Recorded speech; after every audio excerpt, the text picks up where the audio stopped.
2. The Lose Your Belly Diet. Change your gut, change your life. Contents Chapter 1. Introduction. 4. How belly fat makes everything worse. 4. Chapter 2. How did it get like this? 7. The problem is energy, not time. 8. Chapter 3. The simplest diet for fighting belly fat, cutting calories. 10. How to measure and maintain a calorie deficit. 11. A little about targeting. 13. Chapter 4. The role of hormones in weight loss. 14. Problems with the deficit. 15. The cycles of the body. 17. The roles of carbs and fats. 19. Chapter 5. Fitting a diet into your lifestyle. 21. The other factors overlooked by diets. 23. But most important of all, nutrients. 23. Why modern diets are the worst. 24. Chapter 6. Finally, the Lose Your Belly Diet. 26. The simple way to lose weight. 27. Simple tracking. 28. Ride the tide. 29. Chapter 7. It's not just about the food. 32 more ways to get your body on your side. 33. Chapter 8. Training for six-pack abs and the perfect body. 35. Abs. 36. Weight loss. 38. Chapter 9. How to get the Hollywood look for men. 40. Dressing the part. 42. Chapter 10. Conclusion. 45. 3. Chapter 1. Introduction. Everyone is looking for a silver bullet these days. They're looking for that one simple trick that can change their lives and make everything better, that will make 4. them feel more energetic, more attractive, and more successful. Because let's face it, life can be something of a slog for most of us. We wake up in the morning feeling tired and not wanting to haul ourselves out of bed. Then we drag ourselves to work through busy, stressful commutes, and then we force our way through a long, hard day. When we get home, we usually feel too tired and depressed after our working week to do anything worthwhile, and so we just crash out in front of the couch. Many people struggle with feelings of low self-esteem, of depression, and of loneliness on top of this. We're constantly connected, but many of us feel that we struggle to make real, worthwhile connections. Is there really one simple trick that can turn that all around? That can give you a new lease of life and help you feel like $1,000,000? Well, I'm here to tell you that there is. And it's perfectly obvious when you think about it. The simplest way to turn your life around and to feel the best you've ever felt is to get rid of that belly fat. If you're currently living with a mushroom top, dad bod, or just a spare tire around your waist, then it is dragging you down more than you could possibly know. How belly fat makes everything worse. Of course, we all know that belly fat can ruin your confidence. Having a gut is simply not attractive whether you're a male or female, and it's something that is going to make you feel a whole lot worse about yourself as a result. Having a gut doesn't just get rid of any chance you might have stood of having a six-pack. It also ensures that you look like a stuffed potato whatever clothes you wear. 5. It's immensely hard to put on a great shirt or dress and to leave the house feeling like $1,000,000 when you have a massive gut hanging out. More than that though, a gut signals generally poor health. This suggests that you are less active, and what normally goes along with that is a general lack of tone and definition that can be seen everywhere from your arms to your face. Women, do you remember when you used to feel light, petite, and strong? Like a toned and honed Amazonian ready for business and enjoying all the stares coming your way? Guys, do you remember what it felt to have a dominating presence in the room? To look slightly like an athlete in your clothes and to have the look of a predator? To be an alpha male and to look fantastic in nearly every outfit you wore? Having a gut changes your posture too. It forces you into a more forward position that slumps your shoulders forward and closes off your chest. This is a submissive stance that sends a loud signal to others that you aren't confident and that you don't need to be taken seriously. Women, meanwhile, can expect to look frumpy and tired. Having a gut transforms you from the bottom up and brings you screaming into middle age. It suggests that you've stopped trying and affects your very body language, which of course has a deep psychological impact. Then there are the direct results of getting into better shape. Of course, your sex life will improve, and I'm not just talking about for single people. Obviously, picking up women/men becomes much easier when you look healthy and sexy, but you'll also find your relationship improves. How would you feel about your partner if they become more toned and sexy? Or if they gain lots of weight quickly, conversely? And then there's the way that a belly can impact on your libido or lack thereof. If you're not having sex, then losing the gut might be the answer. And guess what? 6. Getting into lean shape can improve your salary too. Studies show that employers are more likely to employ or promote people who are in better physical shape. On average, men and women who are more toned earn higher salaries. And that's before we have even touched on the direct psychological consequences of carrying a belly around. Because as soon as you grow that gut, you're going to start producing significantly more stress hormones such as cortisol, which will increase depression and rob you of energy. Of course, the gut drastically increases your likelihood of developing a number of different conditions as well. This also creates something of a vicious circle. The increase in cortisol and in stress increases your likelihood of gaining more weight and encourages stress eating. Not only that, but it also makes you significantly less energetic and makes it harder for you to engage in healthy activities such as exercise. In other words, having a belly makes it much harder to get rid of a belly. And that's before you take into account the fact that you're now moving around with a large tub of lard attached to your gut. Let's face it, you are not in your prime, and athletic activities probably aren't your strong suit right now. But imagine if they were. And that's what we're going to start fixing in this book. I haven't even touched on all the ways that belly fat can lead to depression, further weight gain, low self-esteem, and even serious health conditions. If none of these other reasons is going to provide enough motivation, then simply consider that a belly will increase your likelihood of cancer, diabetes, stroke, heart disease, and more. So yes, this really is the one thing that you can do to change your entire life. If you look after your body, it looks after you. And now we're going to see how you can make that positive change happen. 7. Chapter 2. How did it get like this? If we're going to fix this belly problem, then perhaps the best place to start is by asking how it got this way in the first place.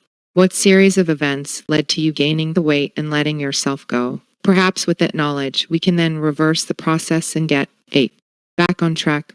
I'm speculating here, but I'm going to take a stab at how you found yourself with this unwanted flab, because for most of us, we weren't always that way.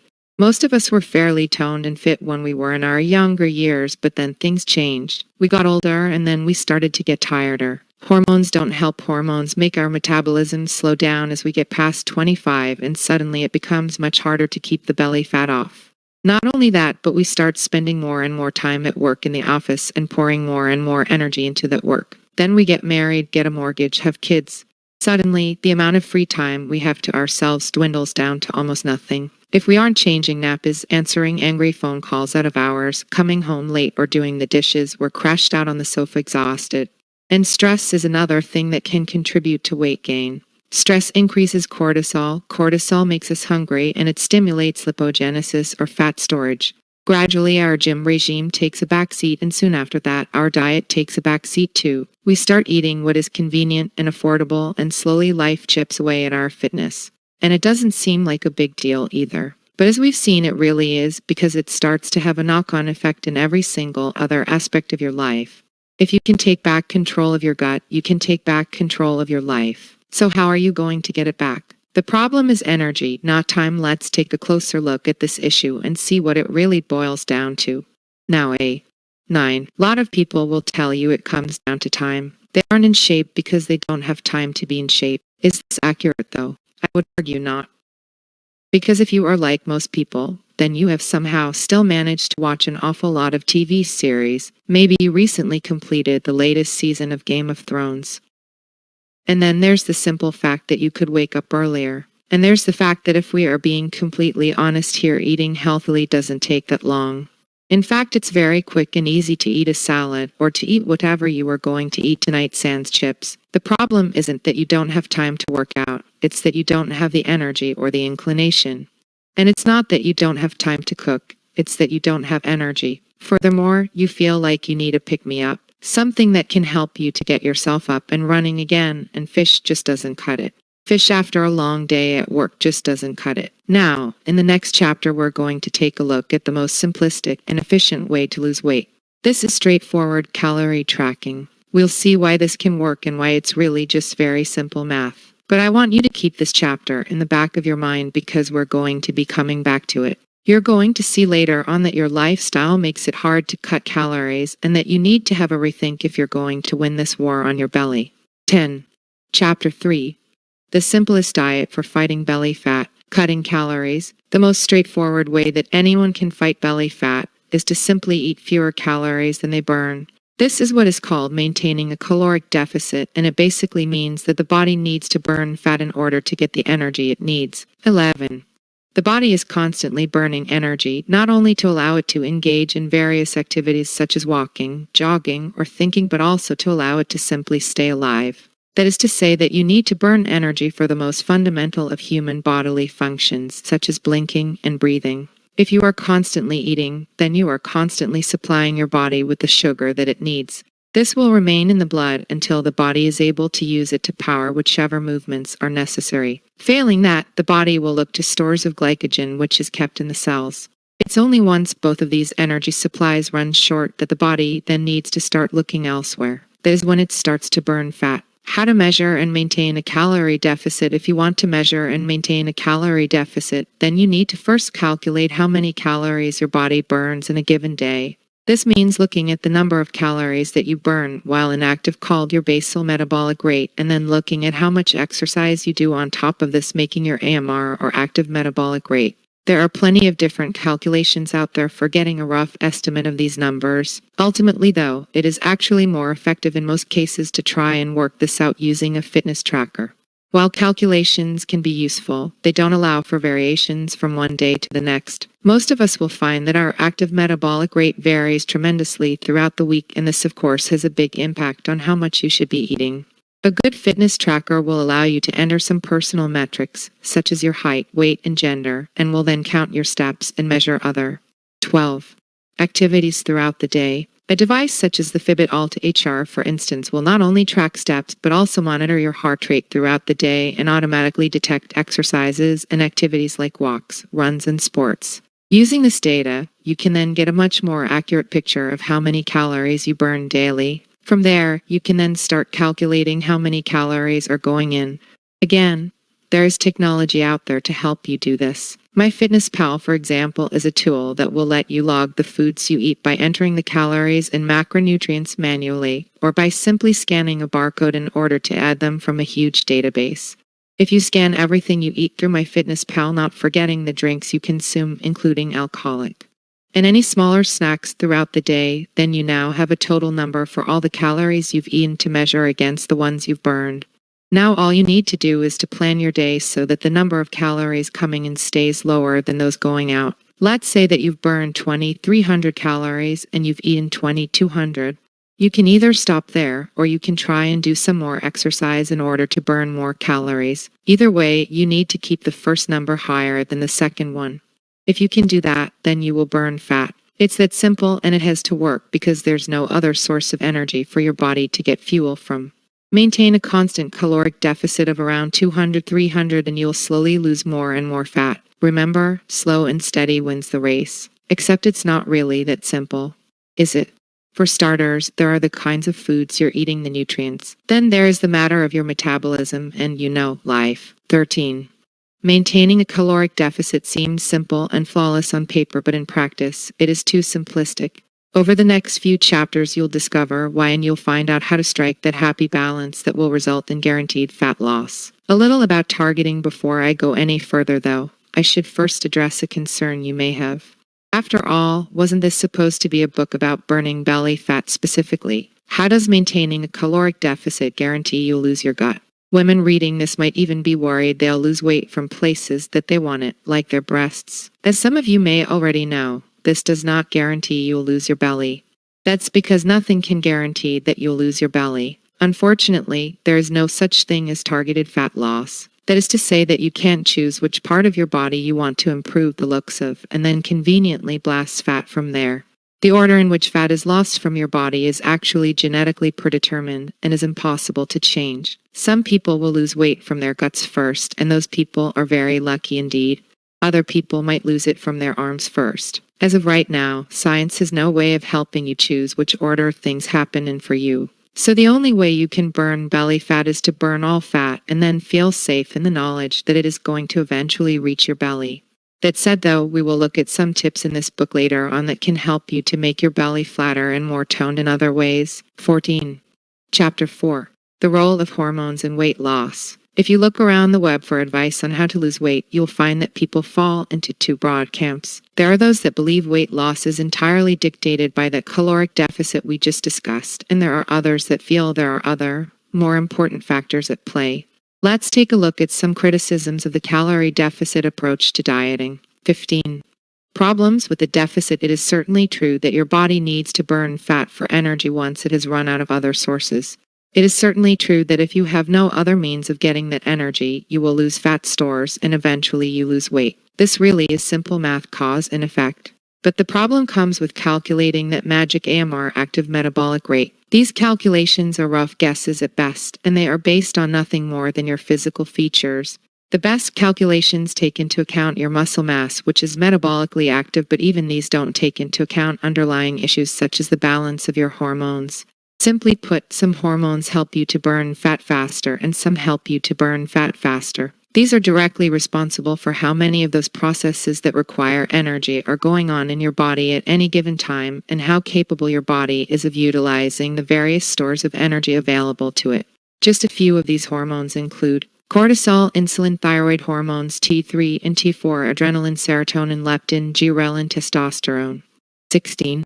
Estrogen, progesterone, IGF-1, human growth hormone, and many more. The problem is that we all have different balances of these hormones. These hormones are in constant flux and are affected by everything from what we are eating at the time and how stressed we are to how much sleep we've had and how sunny it is. Some people have imbalances in these hormones that are permanent, while others will use medications that can alter them. Those fitness gurus that ignore the role of hormones in weight loss can explain why hypothyroidism or polycystic ovaries leads to weight gain.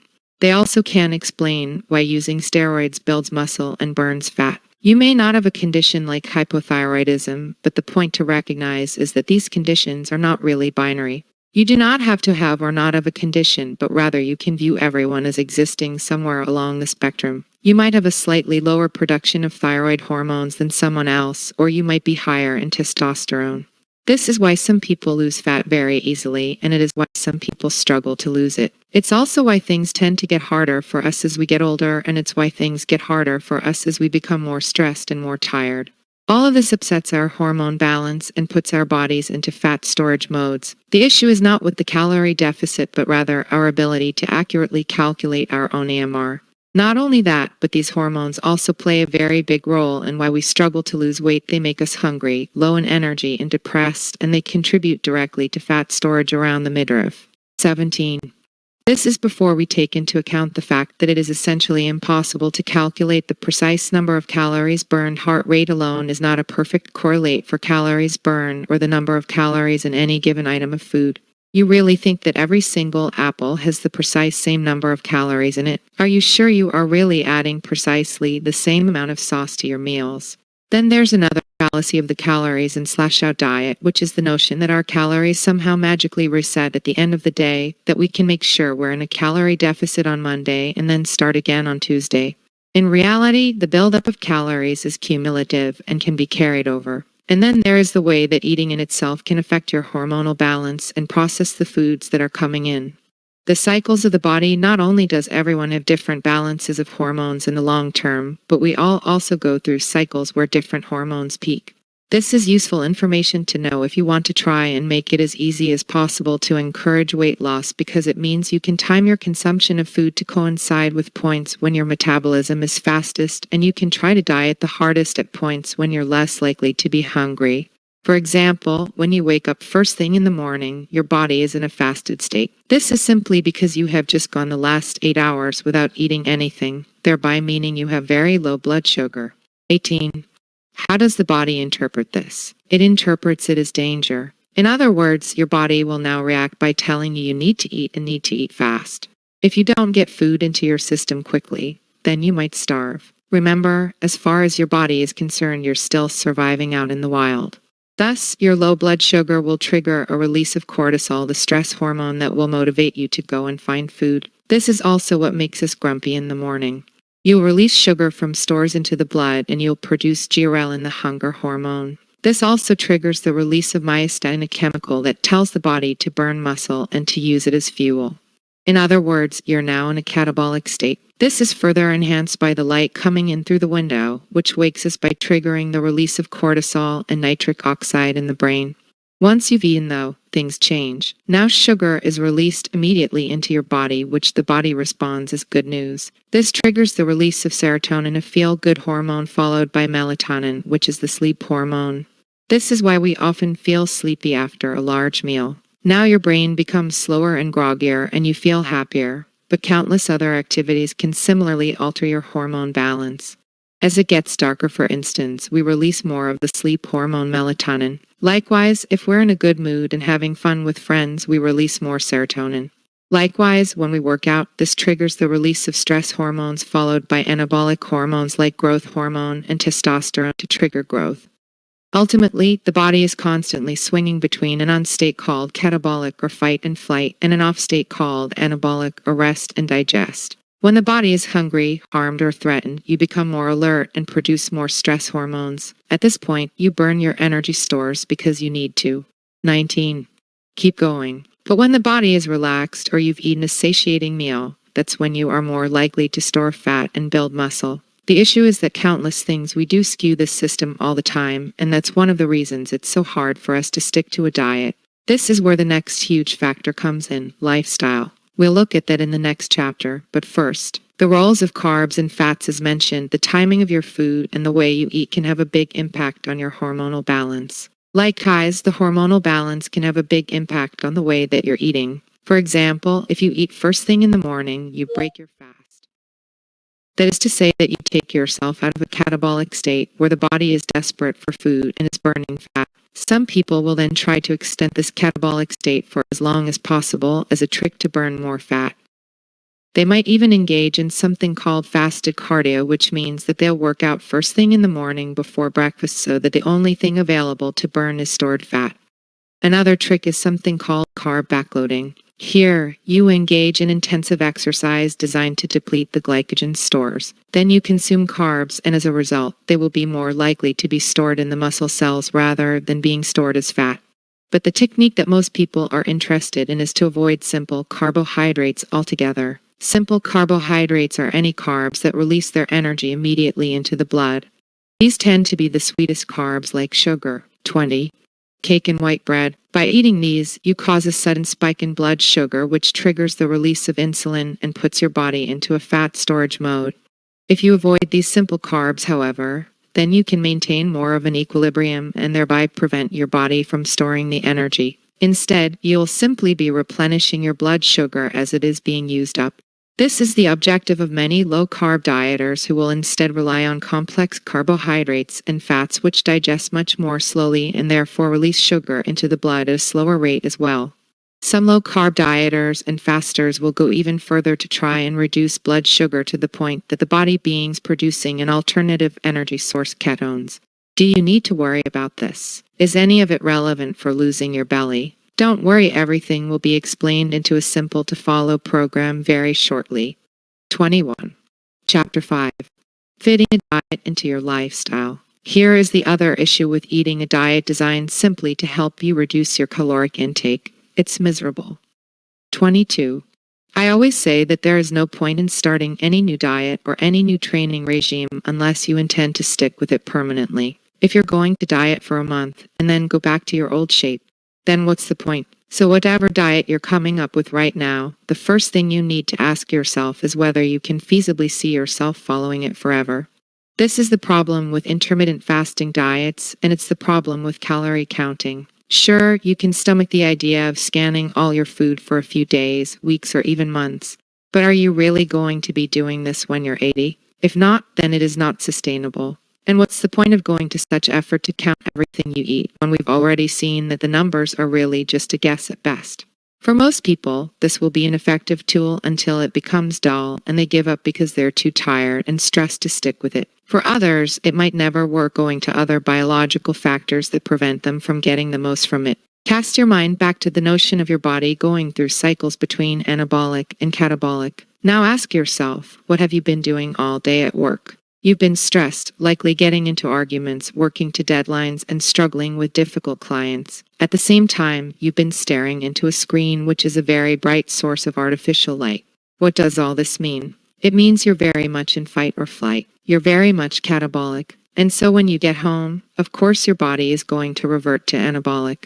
Not only that, but your blood sugar is likely incredibly low and you need something to cheer you up, something that will release some serotonin. You need to swing that pendulum back to the anabolic, rest and digest state. And now you're telling me that you're going to eat fish because it has the right number of calories. 23.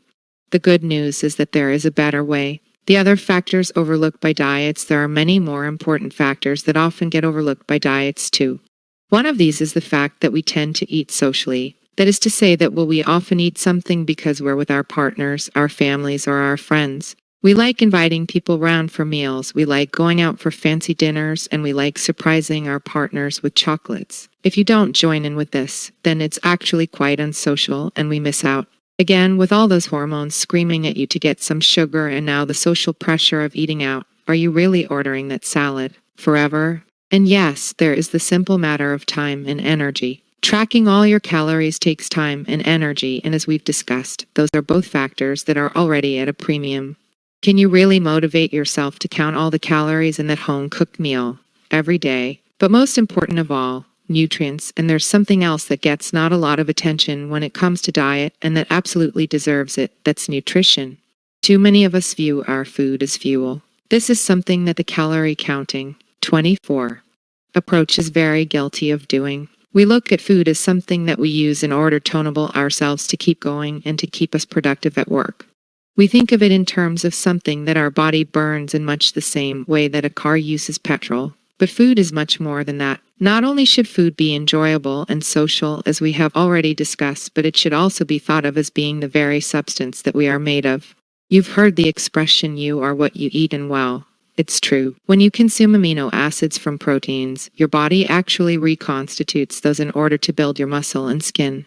You are literally recycling the parts of dead animals and plants in order to rebuild your own tissue. Likewise, the micronutrients found in your food help to build your bones and connective tissues, your brain chemicals, and even the hormones that help to drive you. Micronutrients are the tiny nutrients that come from all our food, and they are absolutely essential to helping us to perform and feel our very best. These make us feel more awake, more alert, more happy, and they even help to elevate our metabolism so that we burn more fat. If you are feeling depressed, weak, sluggish, and slow, then there's a good chance that it is actually because you have a deficiency in some kind of essential nutrient. These are nature's sports supplements, and they can be instrumental in helping you to get out of the funk you're in. Why modern diets are the worst, and here's another thing to keep in mind. Modern diets are the worst. The big issue is with modern diets is that they have essentially hacked the very system our body evolved in order to survive with. Remember the way that 25. Simple sugars cause a rush of blood sugar, insulin, and serotonin to make us feel great but then cause us to gain weight. Well, all food manufacturers care about is that first bit, making you feel good. They want to sell more of their crisps, their chocolate bars, and their cakes, and so they have made foods that are practically just sugar. These are constantly and immediately spiking the blood sugar and can single-handedly raise your chances of developing diabetes and other health conditions. What's worse is that these overly processed foods have removed all of the nutrients that made them so healthy. If you eat a piece of fruit, you'll probably find that it's packed with vitamin C, vitamin A, resveratrol, and a host of antioxidants which will help you to look and feel more awesome. But if you eat a shop-bought sausage roll, then you're barely eating meat. You just get sugar, trans fat, and salt. Likewise, if you eat a chocolate bar, you spike your sugar but without getting any useful nutrients. Remember, this is the stuff that your feel-good hormones are made out of. This is the stuff that helps to drive your metabolism forward. This is the stuff that rebuilds your wounds. So is it any wonder that so many of us are burned out, dried up, and exhausted? 26. Chapter 6. Finally, the Lose Your Belly diet. So there has been a lot of preamble thus far, but it's important that you understand the logic behind the lose. 27. Your belly diet so that you can understand why it is working so well. Remember, our objective is still to eat fewer calories than we burn, but along the way we want to take into account the role of hormones and meal timing, and we want to actually enjoy eating in a way that is practical. The simple way to lose weight, if you were to boil weight loss down into its simplest possible parts, then the main take-home point would still be to eat less, and to specifically eat less of the bad stuff. What counts as bad stuff? Simple carbs, which just so happens to be most of the empty calories as well. In other words, if you eliminated processed foods like sausage rolls and pork scratchings, along with all the sweets and treats like crisps, chips, chocolate, cake, and candy, Then you would be able to enjoy a diet with far fewer calories immediately, and you would at the same time not be losing anything important from your food intake. This is not rocket science, it's pretty straightforward. While you're at it, make sure you get rid of any excessive sauces, so that means squirting large amounts of mayonnaise onto your food and certainly sugary drinks. Did you know that a glass of Coke has as much sugar as eating 2 Cadbury's cream eggs? So remove the bad stuff, and where possible, just replace with a vegetable like a carrot or a fruit like a banana. In fact, make a conscious effort to make sure that you are getting more nutrients. That guideline about fruit and vegetable, follow it. This doesn't have to be 28. Complicated or a slow process. It can be as simple as ordering a smoothie from Starbucks in the morning instead of a cappuccino, which is also filled with sugar, FYI. Even if it just means taking a vitamin tablet, this is one of the most important points I want to ram home. Once you start getting more nutrients in your diet, you will start to feel more energetic, more lively, and much more positive. We're in a vicious cycle right now where stress and a modern diet has made it increasingly difficult to get out of our rut and take back control. You can't force your way out of this kind of lifestyle with sheer force. You need a quick and easy win. Getting more nutrients is that win. Trust me, you start getting more vitamin C and D in your diet, and you'll regain that spring in your step that will then help to motivate you toward all the other things you need to do. Simple tracking this has immediately improved your health so that you feel more energetic and will be consuming fewer calories. But if you're in the process of swapping out unhealthy foods for healthy ones, it's still possible that you might be consuming too many calories. Just because something is healthy, that doesn't mean it can't also be calorific. And just because something is healthy, that doesn't mean it can't make you fat. The perfect example is the avocado. This is absolutely packed with goodness and is a great healthy fat that will slowly release sugar throughout the day. This is the ideal breakfast food instead of a sugary cereal that will spike your blood and destroy your fasted state. The problem: avocados are also quite high in calories. This is why it can still be a good idea to track your calories a little to get an idea of what is going in and out. But 29. We're going to do it in a way that is much more easygoing and something you're more likely to stick with. The idea is simple. You will calculate the amount of calories you consume over a few average days and the amount you burn over a few average days. Now you know a rough target, and you will have an idea of what some of the staples in your diet do to your calorie total. This is when my wife and I stopped buying a tasty shop-bought pizza after realizing it was well in excess of 1,000 calories each. Now you'll have more of a feeling for when you're getting close to your threshold, and you'll know which healthy alternatives you can snack on to tide you over. Ride the tide. Better yet, make your meals consistent. If you make your meals consistent, then you can know precisely how many calories are in it as near as possible, at least, and you won't need to constantly scan and calculate. Didn't I just say how a program that's too rigid is folly, though? Well, yes, but you see, this is where the clever part of this diet comes in. The idea is that for the first 2 meals of the day, you are going to eat in a manner that is entirely predictable. If you do switch your lunchtime dessert, then it will be something that is pre-proved, which won't spike your blood sugar and which isn't too high in calories. The aim is to keep these meals very clean, very nutritious, and very low in calories. They should also be things that satisfy you, though, and things that you can easily acquire and prepare.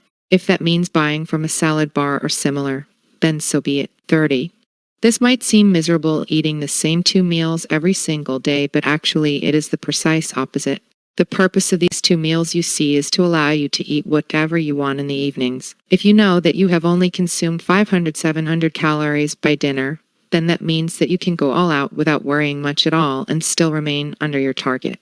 Most people do not view lunch and breakfast as social in the same way. These meals tend to be eaten quickly and viewed as something of an inconvenience.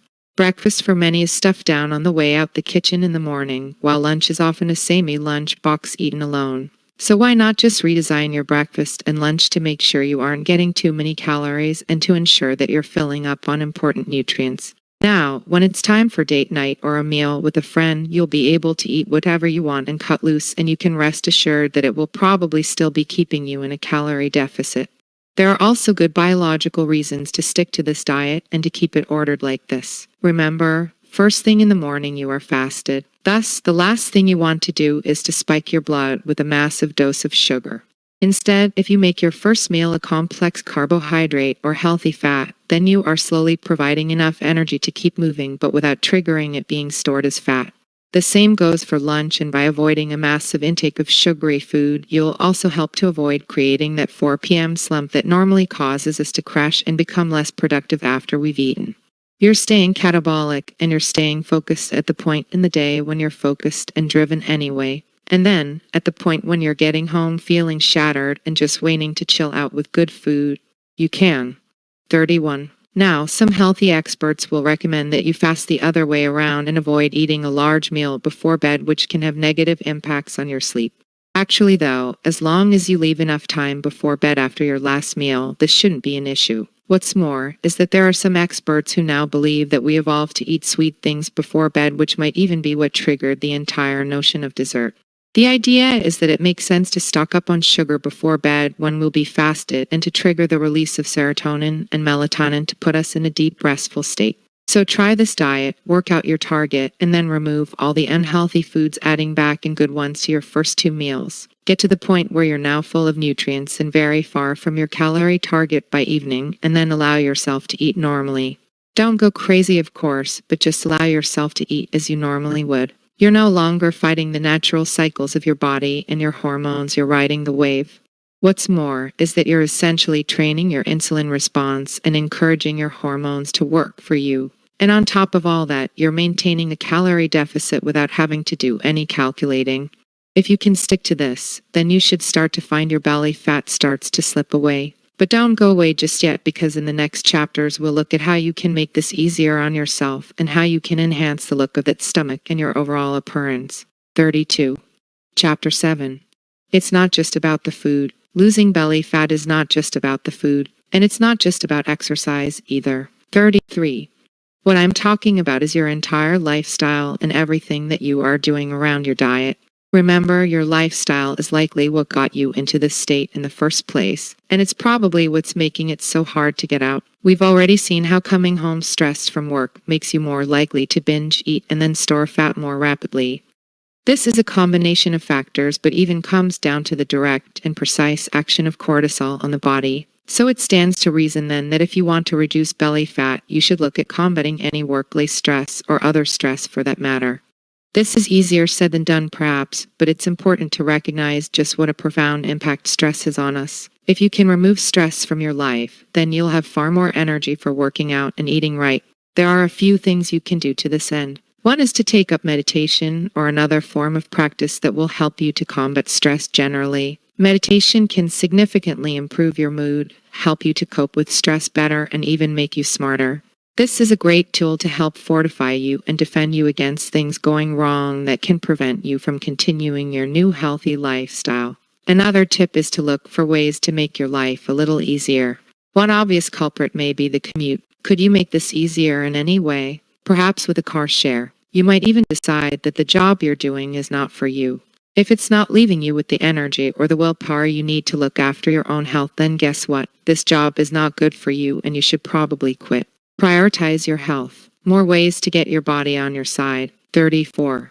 Of course, it should go without saying that you should also avoid any toxins that might damage your metabolism. This particularly applies to smoking and to alcohol, both of which can really stand in your way of successful and healthy weight loss, not to mention ruining your energy levels. Another tip, though, is to make sure that you are getting enough sleep. We actually burn a lot of sleep during the night, but what's even more important is the fact that sleep is what sets your rhythms and begins the cycle between catabolic and anabolic. Sleep is the ultimate anabolic state. If you are skimping out, then you're not going to be performing at your best and you won't have the energy or the willpower to stick to the new regime. Try to get 7-8 hours every night and keep it systematic so that you have the same bedtime schedule at the same time. The body likes routine. Another tip is to consider investing in a daylight lamp. These are alarms that wake you up with a wavelength similar to that of the sun and which get brighter slowly like a sunrise. This is great for combating SAD, seasonal affective disorder, and helping us to feel more awake and alert first thing in the morning. Want one more trick for getting yourself firmly into a catabolic/focused state in the morning? Take a cold shower. This also happens to be great for stimulating the production of testosterone. 35. Chapter 8. Training for six-pack abs and the perfect body. 36. If you follow the diet outlined in Chapter 7, then you should find that you start to lose weight from all over your body and that this eventually reaches the gut. But here's the unwanted surprise. You won't instantly get the amazing stomach you always wanted. Apart from anything else, there's probably still flabby skin here and perhaps even stretch marks. That's because the real magic happens in the gym. Not only is muscle metabolically active, meaning that you'll burn more calories even when you're sleeping once you're strong, but it is also what makes a person look toned and honed far more than low body fat can. If you have low body fat alone, then you will look skinny and malnourished. If you have low body fat and great muscles, then you'll look like celebrity. The problem is that many people don't know how to go about training their bodies for the maximum aesthetic benefit. So let's see what you need to know.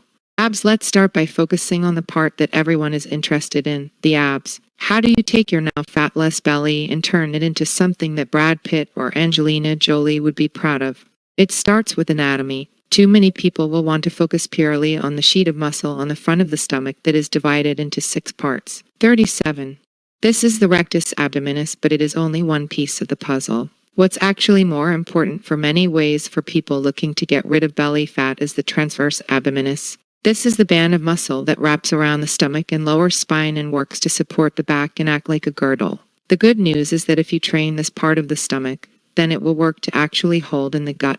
Now, even if you haven't managed to get rid of all of the excess flab around your belly, it will look instantly less noticeable. So how do you train the transverse abdominis? It comes down to anything that involved holding your body like a plank, so plank is a good one then. Or breathing in and brining your belly button up to your spine. This is the idea behind stomach vacuums, or what is sometimes lovingly referred to as the cat puke exercise. Essentially, you need to get on all fours and then practice pulling your belly in toward your spine. Hold for 10 seconds, rinse and repeat. Another important part of your midsection are the obliques. These are muscles on either side of the abs which run and point downward and toward the center. Getting a great set of obliques is a surefire way to add a lot more detail around the area that results in a much more ripped final impression. To train the obliques, you simply need to perform sit-ups with some kind of twist on the end. That might mean literally twisting backward and forward, or it might be punching a bag. All this is not to say that the rectus abdominis isn't important too. It is, and this is what will give you the vaunted six-pack look after all. To train this sheet of muscle, it's useful to first have a good idea of how it operates. Essentially, the role of this muscle is to prevent you from snapping backwards and to hold your body upright by tugging against the erector spinae. It's also used when you bend forward, of course. 38. What all this might tell you is that the rectus abdominis is often trained without going through the full range of Matoin. This is why performing sit-ups over a Bosu ball can be a good way to stretch it out and to challenge the muscle fibers that often get missed. Another powerful tip if you want abs is to try and add resistance to your training. That might mean doing sit-ups while holding a weight plate, or it might mean using machines that providing more challenge while crunching in the gym. Either way, lifting heavier will help you to grow bigger and more defined, and this definition is what you need for your abs to stand out. Some people might contest that last point and say that strengthening the abs will do nothing for the appearance. The easy way to contest this statement is to try contracting your abs right now while looking in a mirror. What you'll find is that they instantly become much more visible, which is simply because they are now bigger and firmer. Train with some resistance, and this is what your abs will always look like. Weight loss, of course, you can also use exercise in order to encourage more weight loss, and this will indirectly lead to better looking abs. There are plenty of exercise programs that you can use in conjunction with the diet in this book, but ultimately the right one will depend on your specific goals and your training style. One more rumor that you need to dismiss, though, is the idea that you need sub 10% body fat in order to see abs. I know this to be true seeing as I'm sitting. 39. Here at around 15%, and you can see my abs. The same goes for an actor such as Chris Evans, Captain America. He is not insanely shredded and probably has a body fat percentage of around 10-12%. He still looks amazing, which is thanks to the large, thick muscle that he has built up. But what is the best option for weight loss? One popular choice is to walk. This is a form of exercise that won't trigger a fight or flight response, meaning you can do it often and without feeling tired or still at the end of a long day. Running is great, but you can only run so many times a week and it's not highly practical. You arrive everywhere sweaty. Walking, though, is something you can fit into your daily routine and that you can do highly often in order to keep burning large amounts of fat. Another good option is HIIT. This is high-intensity interval training, and it essentially involves switching from training that uses slow, easygoing cardio to training that involves going nearly all out for short bursts. This is ideal for using up glycogen, which as we've seen can help to prevent sugar from ending up as fat or traveling around the blood. What's more is that this then means you actually burn more fat for the rest of the day as you don't have the glycogen stores to fall back on. And lastly, consider concurrent training. This simply means that you are combining cardio with resistance training, doing some kind of repetitive task quickly with added weights. A good example might be using a stationary bike on the highest resistance settings or using the battle ropes. This uses a lot more energy than simply doing cardio and has the added bonus of toning muscle at the same time. 40. Chapter 9. How to get the Hollywood look for men. Okay, so this section is just for the men, but it's something I think a lot of you 41 readers will be very interested in. How to get the shape of an Adonis.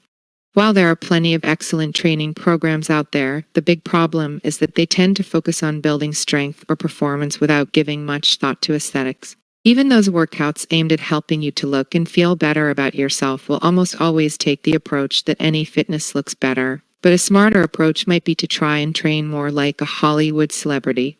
If you take a close look, you'll find that they very often have similar features and traits, and specifically physically. They almost always have a great upside-down triangle shape made up of large lats and shoulders and a narrow waist. This is combined with great arms and flat abs, which together creates the Hollywood look. The good news is that once you've identified this look, you can devise a training program specifically to reach it. The best place to start is by performing weighted pull-ups. This is a great test of strength that utilizes the lats in a very compound and functional manner. It's ideal for stimulating growth and widening up your upper half. Another good exercise to add to your routine is the overhead press with heavy weights. Combine this with inclined bench press to try and build up a big, flat upper chest. You can also try using L raises to build the smaller supporting muscles in the shoulders. In particular, building up the medial deltoids will help to add padding to the sides and make your shoulders wider. Finally, make sure that you also focus on the triceps. Many people think that training just their biceps will give them bigger arms, but the reality is that your upper arm should actually be 2/3 tricep. And again, if you take a look at any of those Hollywood celebs, you'll see that they have great triceps that give their arms size without making them look bulky. 42. Of course, you need to train the rest of your body too for a balanced and well-rounded physique, but if you want to quickly hack your way to a great-looking bod that turns heads and builds on the success of our gut removal, then focus on these exercises. Dressing the part, remember that getting rid of that belly is not just about health and fitness, it's about how you feel about yourself and how others react to you. That's why you also need to consider the last part of the equation, what you're wearing. This can be a great way to enhance your new lean look and to really become that highly effective, toned and masculine individual that you have dreamed of being. The fifth tip to dressing for your new great shape is to show it off. Many people pick clothes that are overly baggy, but this is never a good look and will make you appear shapeless and frumpy. Instead, choose clothes that are a size smaller than what you'd normally pick or try and get your clothes taken in. This is a great trick if you want to go easy on your bank account. Wearing tailored clothes is very expensive, but if you buy something cheap and take it to your local dry cleaners, they'll normally be able to bring it in for you and it will look just as good. While you're at it, you also need to adorn your new physique in clothes that are high quality. This is something that makes a strong psychological impression, even if you don't realize it at the time. Can you tell the difference between a cheap jumper and 43, an expensive one up close? Perhaps not, but when you're wearing a whole outfit, people can pick up on the quality and it changes the way they perceive you. The good news is that you can buy luxury without breaking the bank. First, just make sure that you choose quality over quantity. Don't aim to reduce your wardrobe overnight because it will cost too much. Another tip is to find great stores that sell great clothes at a low price. H&M is a great option, for example, and will provide high-quality fabrics and designs at a low cost. Finally, shop around the sale time and always look through the items that are reduced. This way you can find great deals that will have all that same luxury appeal, but without the luxury price tag. Think as well about the other aspects of your presentation. That means investing in a good haircut, the right shades, and definitely good accessories like shoes and watches. All this says something important. It says that you care about yourself and that you care about the way you present yourself. That makes you more trustworthy, and it tells other people that they need to care about you too. This is the antithesis of the message that you send with a belly hanging out. That is the sign of someone who has given up and who just doesn't care anymore. It's time to start fighting again, and once you have that flat stomach, you should embrace the new you. 45. Chapter 10. Conclusion. You may be wondering why I went off on that last tangent talking about clothing and getting the Hollywood body. The answer is that it all comes down to the same thing. Getting rid of your gut is a great opportunity to change the way you look and feel and to change the way that others see you. This impacts on countless other aspects of your life, but to do it correctly, you need to understand the myriad different factors currently impacted on you. Hopefully, you understand why the best way to diet is to reduce your intake of sugars, though not entirely, and to reduce overall calories, all while trying to get enough vitamins and minerals from fruits and vegetables. A particularly effective way to do this is to make 2 boring fixed meals that meet all of the guidelines and to then be more relaxed in the evening. But if you try all this and it doesn't work for you, then consider that it might come down to factors other than precisely what you're eating. If you aren't getting enough. 46. Sleep. If you're overtired or if you're stressed at work, then you will damage your hormonal balance and you will have no energy or willpower left to eat and train right. I hope in that case you will consider making some changes to that lifestyle that is leaving you so burned out, even if that means quitting your job. After all, nothing is worth sacrificing your health and happiness. And as we've already seen, agreeing to accept this kind of lifestyle will only result in your mood and your health being beaten down further and further over time. It's time to stand up and take back control over your own body. From there, you will then be able to start transforming your entire look. Hopefully, if nothing else, getting rid of your belly will help you to fix your posture and to stand up taller and prouder. This instantly changes the energy that you send into the room, and it tells the world that you are successful, important, and proud. Losing your belly really is that one thing that changes everything. But to achieve it, everything must change.